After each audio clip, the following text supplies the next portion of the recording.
kakhulu engizokhuluma ngakho kuxwayisa noma ukuthi njengabazalwane kubaluleke kangakanani ukuthi siqaphele ekuhambeni kwethu kokukholwa, ngoba kunezinto ezizoke zenzeke empilweni zethu sibe nemibuzo eminingi ukuthi why kwenzeka lento empilweni yami, kanti kunezinto ovula umnyango wena kuzona othola seziba influence empilweni yakho, kanti wena ovule lowo mnyango lowo. So incwadi esifunda kuyona namhlanje kuseni kwabaseKorinte besibili uchapter number 2 uverse number 11 lithi izwi kaNkulunkulu, ukuze singehlulwe nguSathane ngokuba asisibo abangawazi amacebo akhe.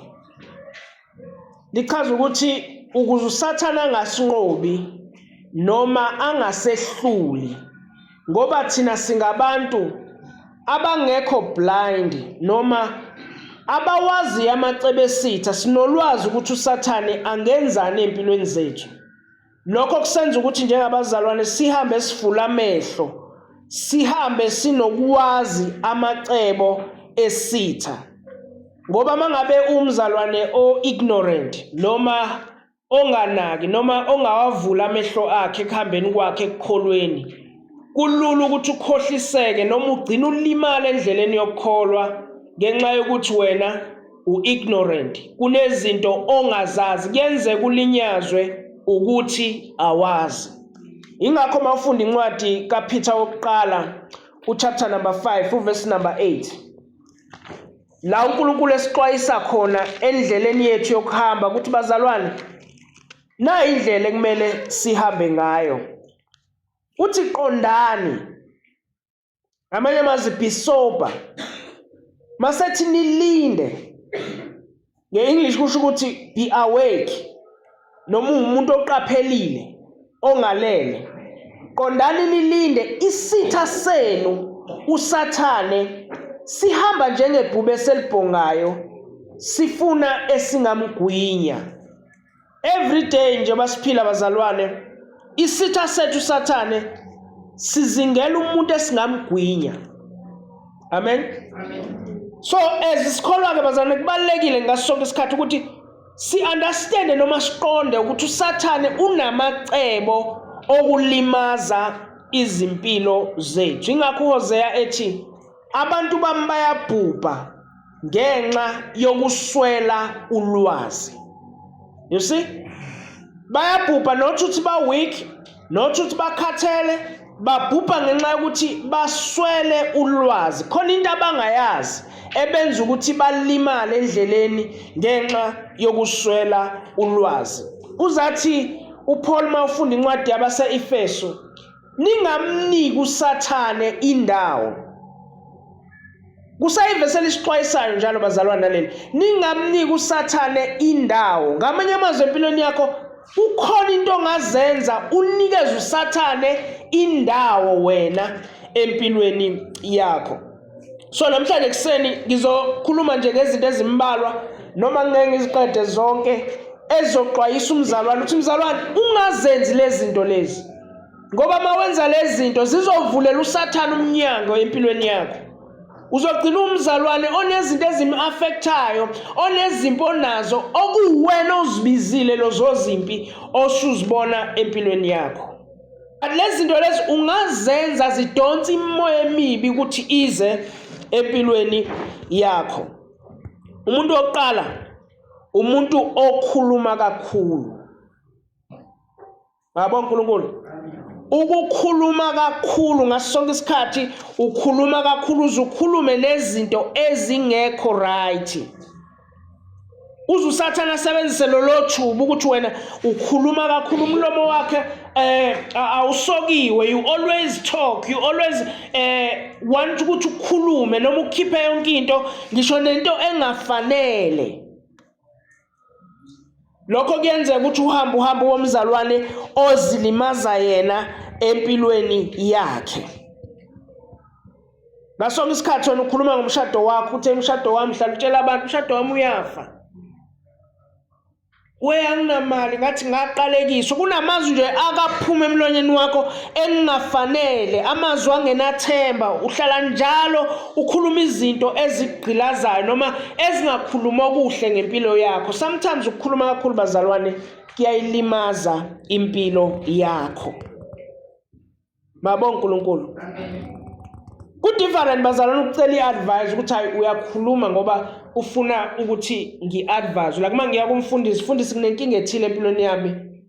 Ngiyacela ungikhanselishe noma ungi-advise ukuthi ngiyenze kanjani. Akukho wrong lokho. But mazoba wonke umuntu wena uyakuyena uyokhuluma yonke indaba yakho kuyena. Akuwona wonke umuntu okufisela okuhle. Amen. Abanye baxoxela indaba zakho uyabajabulisa like bazizwa behappy ngenxa yokuthi bezwe indaba ezibhlungu empilo yakho. So akuwona wonke umuntu okumele uye kuyena, akuyena wonke umuntu okumele ukhulume kuyena. Ingakho uJesu mayesi-advise uthi hlakaniphani njengezinyoka, nibe mnene njengamajuba. Ekuphileni kwethu nje bazalwane, kubalekile ukusebenzise inhlakanipho. Sisebenzise ukuhlakanipha singabe abantu abakhuluma over. Ngoba ukhuluma over umema isithe empilweni yakho. Because Satan uyathanda ukuzwa indaba ezimbi ngawe. Ufakazo obubi ngawe. Ezinye izinto uzitshela omunye umuntu uthola ukuthi yena useyayithatha uzibeka ngenye indlela kwabanye abantu. Ngenxa ye-carelessness yakho ukuthi wena utshela wonke umuntu indaba zakho. Mabonke uNkulunkulu. Okwesibili bazalwane okubalekile siqaphele empilweni zethu ukuhleba. Mabonke uNkulunkulu. Ungabe umzalwane ohlebayo. Ngavumela empilweni yakho ukuthi ube umzalwane ohambisa izindaba ezingezizo kwabanye abantu. Mabonke uNkulunkulu. Ungakuthokozeli nanokukhuluma ngamagama abantu kwakho. Senza isinqumo nonkosikazi ukuthi asikhulumi ngamagama abantu emzini wethu. Leyo nto iqoda ukuthula ekhaya. Mabonke uNkulunkulu. Amen. So abantu abaspread information wrong noma ama-rumors ukuthi wena uzozwa into ethile ngisho ungenayo isiqiniseko sayo sekuwena ospreada kuqala leyo nto leyo. Bangakho abantu abalimele namhlanje ngenxa yokuthi watshela omunye umuntu into angenasiqiniseko nayo. Wathi mayitshela omunye wayi-eda leyo nto wayenza yayisinye istory esibabazekayo. And masuthola egcineni lo muntu yazakaza ayenze lento le. Mabonke uNkulunkulu. Amen. So ukuhleba bazalwane kunjengomuntu osetshenziswa isitha. Ufafaza ufakazi besitha. USatan uya-enjoya when kune confusion. Uya-enjoya when kunama-rumors. Kunezinto ezingelona iqiniso. Yonke into yenza abazalwane noma uyikhulumayo enza sure ukuthi uyasithola isiqiniseko sayo before uyispread. Ake sifunde incwadi yeZaga 26 uverse number 20. Ngokuphela kwezinkuni umlilo uyacimeka. Nalapho kungekho abancethezi kuyabhodla ukuxabana. Abancethezi abantu abahlebayo. Lithi iBhayibheli lapho bengekho abantu abahlebayo kuyabhodla ukuxabana noma akubi khona ukuxabana. So mangabe sisusa umuntu ohlebayo sinjengabantu abasusa umlilo enkunini, umlilo uqhubeka ukuthi uvuthe. So mangabe uhlebu njengomuntu ofafaza umlilo, yashisa uyalimaza. Ukuhleba kubulela imndeni. Hlakazeka imndeni yaphela ngenxa nje yokuthi umuntu uyahleba.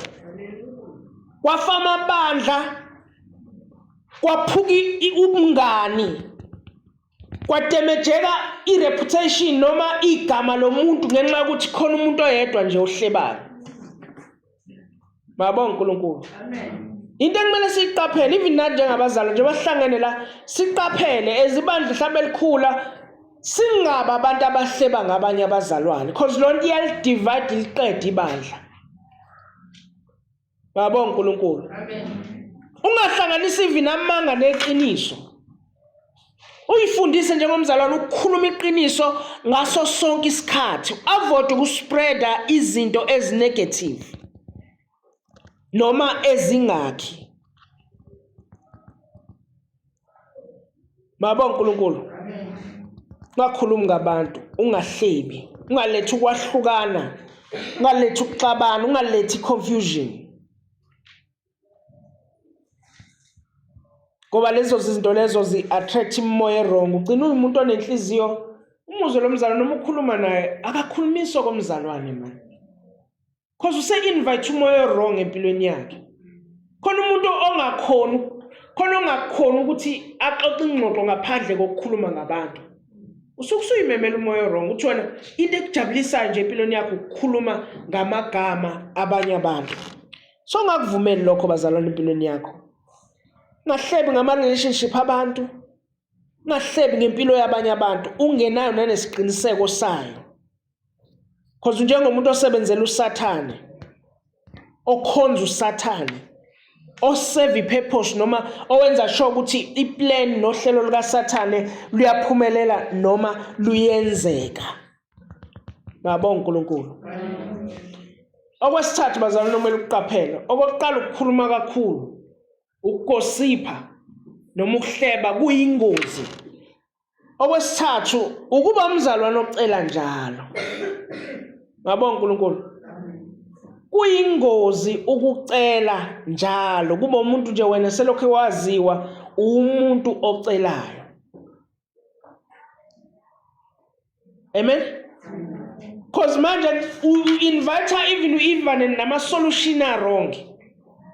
Baningi abantu abangene namhlanje kuthwaleni benza ezinye izinto bakhonza abanye uNkulunkulu ngenxa yokuthi umuntu ohlala njalo ecela. Ngisho sekuqhamuka umuntu ethi nayi isolution wrong uyayithatha cause akasenayo lento yokudesigna noma ukuhlola. Mabonke uNkulunkulu. Amen. Akukho wrong ukucela but design noma hlola ukuthi ngicela endaweni eright. Cause khona nabantu abasebenzisa ithuba lokucela kwakho ukuthi ba destroy wena noma bakumanipulate. Noma bakucontrol kwesinye isikhathi. Thola ukuthi into nje yakulimaza ukuthi wena wawucela. So kubalekile ukuthi ungabi i-lifestyle yakho noma ukuphila kwakho ukuthi wena njalo uyacela. Mabonke uNkulunkulu. Ake sifunda Matthew chapter number 4 verse number 3. Kunezinto ezi-invite even izilingo empilweni zethu. Ngenxa yokuhluleka ukucontrol. Uthola ukuthi ezinye izinto not ukuthi uyazidinga. Kodwa ngenxa yokuthi uhlala umuntu ofunayo awaneliseki ugcina u-invite even nemoya wrong. uJesu lo elingwa. NoJesu walingwa enyameni njengabo bonke abantu. Matthew chapter 4 verse number 3. Kwafika umlingi wathi kuye, uma uyindodana kaNkulunkulu, yisho ukuba lamatshe aphenduke abe isinkwa. uJesu la uphuma ku-fasting ka-40 days and lithi iBhayibheli mayefika umlingi kuyena, umlinga ngento ayidingayo enyameni. Amen.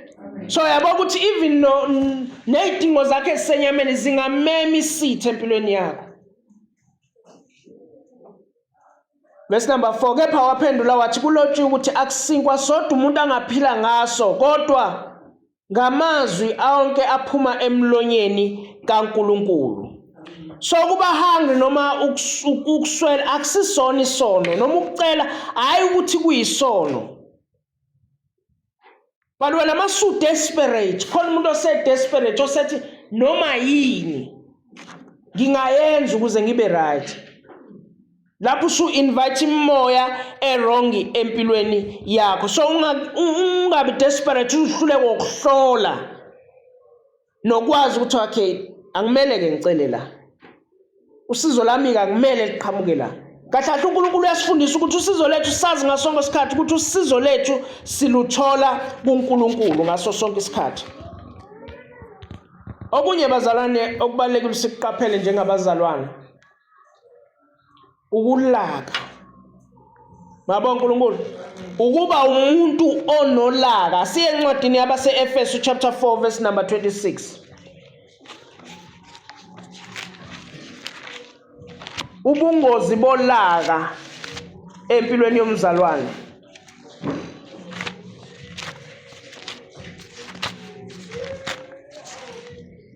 Ephesians chapter number 4, verse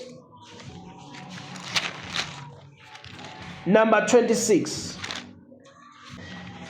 Lithi likaNkulunkulu bazalwane, thukuthelani ningoni, ilanga malingashoni nisathukuthele, ningamniki usathane indawo.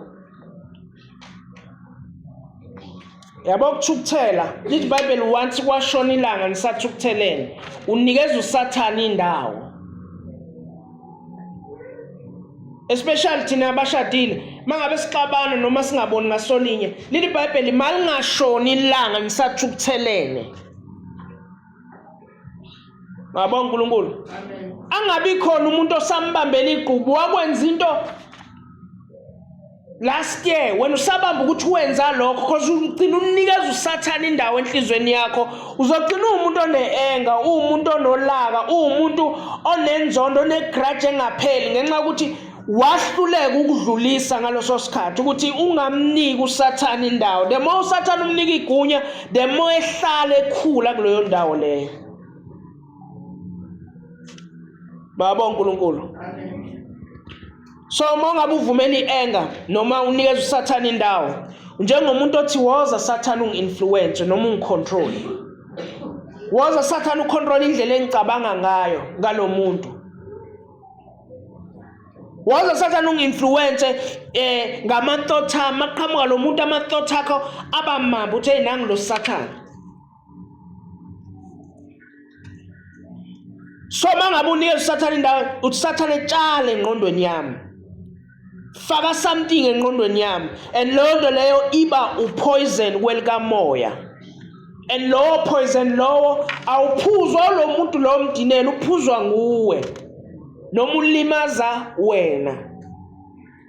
So kubalekile bazalwane ukuthi siqaphele lezi zinto empilweni zethu because zizinto zaSathane namaqhinga aSathane awasebenzisayo ukuze asohlule. Uzwengelila kuthiwa abazalwane banenhliziyo ezimbi. Abazalwane ngcono nezidakwa ziyaqabana zibuye ezizwane, but abazalwane ave benenhliziyo ezimbi. Akusile iqiniso lokho bazalwane. Ade ngibuka izidakwa zishayana nje zibulalana impela nje emafonini. Hayi ukuthi izingcono kunabazalwane. But kuyingozi bazalwane masabazalwane abazonikeza uSathane indawo. Because sogcina sinalo moya lo wokurevenge ukuthi sifuna ukuyiphiliselela. Khona umfana lapha ngakithi kwabula ubaba wakhe samncane. Nakho ukubulawa kwaBaba wakhe kuyintsolo zokuthi wathakathwa omunye ugogo, akusisi into eyisiqiniseko ukuthi ngempela ukushona kwaBaba wakhe kwenzeka ngenxa ukuthi wathakathwa. Lo mfana wakhula uthesela nje ko-15 walokho baqhukuluza kulowa mndeni ukuthi babulala ubaba wakhe. Othe egcina wahamba wayodubula lo gogo lo. Kwavela nasendabeni wadubula lo gogo, athi kwamdubula nomzukulu wakhe. Waphinde futhi wabuya kwesibili lakhe, athi ngamasonto awu2 kwangcwatshwa kuloyo muzi kabili. Amen. Ngenxa yokuthi uvumele enhlizweni yakho ukuthi kutshaleke something, yabuild up lento yaze yabo ukuthi I want to revenge, ukuyiphiniselela. Nalonto ayilona iqiniso mhlawumbe. Mabonga uNkulunkulu.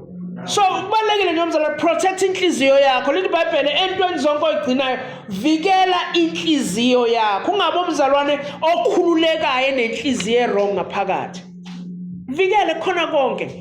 Kunentokozo, kunenjabulo, kunezinto ekumele ngabe zigcwele inhliziyo zethu. Singavumbazana ukugcwala ulaka, iviolence, ukulwa, ukuyiphiniselela, uvumela lezi zinto zicontrole inhliziyo noma ingqondo zethu. So kubalekile kakhulu bazalwane because uSathane la khona ichaos, la khona ibitterness, lapho khona lakho ungazwani ila thokoza khona ibona kufakaza okumnandi kusathana lakho akafuna ukuza ukuthi hey sihleli kamnandi ekhaya kunokuthula akubona ufakazi basathana lokho ufuna ukuza ukuthi hey bayalwa phela nje ubabona behamba bawu-2 bashadile kodwa bave bexabana. Amen. I-testimony noma ufakazi usathana afuna ukuthi masingamvumeli singamniki indawo because la sifunde khona kuthiwa asisibona abantu abangawazi amaqhinga kasathana. Khona umuntu okumele ethi mayeza nendaba kuthi we nangu usathana sezowenza amaqhinga akho uhlebe ngomuntu. Amen. Kunezinto bazalwane ezixosha ukuthula empilweni zethu. Bengicela ukuthi ngimane ngime khona la because kuningi kakhulu.